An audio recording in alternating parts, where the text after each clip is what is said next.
Hi, Bruce Stanley, independent candidate for Florida governor here, and I wanted to talk about one of my top legislative priorities, which is the legalization and regulation of cannabis and hemp industry products. When we look at the policy shifts that will have the biggest impacts, this is one that cuts across criminal justice reform, improving health outcomes, and creating more economic and revenue generation opportunities. Medical marijuana patients in Florida need access to whole plant cannabis now.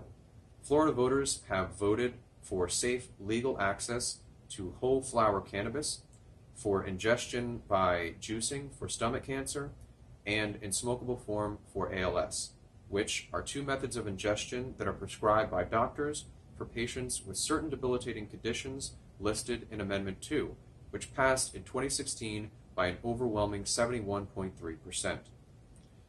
I intend to address the cannabis issue by decriminalizing cannabis throughout the state. Current dispensaries would still remain open and operational, and new licenses for dispensaries would be reviewed and approved by a new board which would be formed separately from the Division of Agriculture and Consumer Services. All patients will have the right to grow cannabis at home, up to 20 adult plants per adult in the household, and unrestricted limits on plants in a vegetative state for juicing. Florida is a place where many seniors come to retire, and many doctors send their patients to heal because of our warm climate.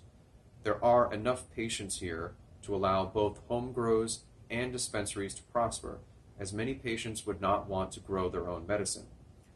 My vision is to turn Florida into a major hemp production state.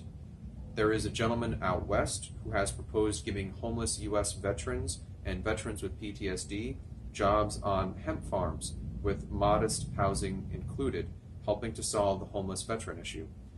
I would like to implement a similar plan here in Florida. Hemp is the strongest natural fiber and is used for textiles, building materials, CDB products, paper, lubricant, fuel, substitute plastics, and a myriad of other uses. With taxes collected from private hemp farms, we can generate huge amounts of revenue and allocate it towards areas of importance to Floridians. In addition to privately owned hemp farms, I would introduce a plan to implement a similar program for state-owned hemp production. The uses for hemp are many, and by replacing plastics with hemp products, we could eliminate plastics and styrofoam and begin to solve the problem of plastic pollution in the oceans. Because I support decriminalizing cannabis, I naturally support cannabis tourism.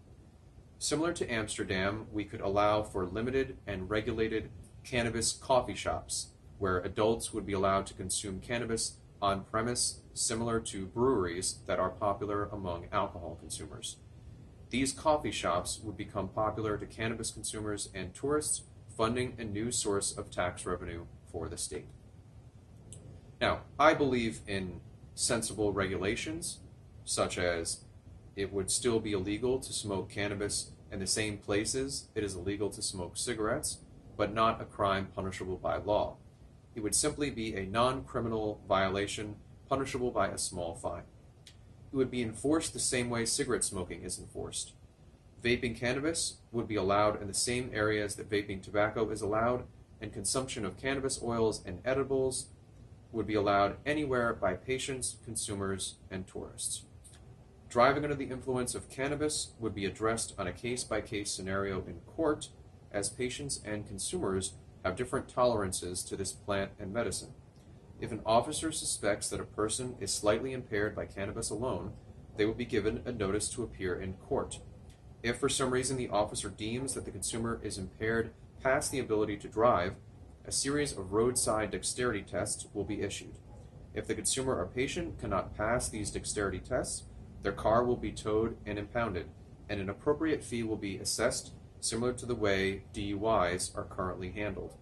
The consumer would then have the opportunity to appear in court and plead their case.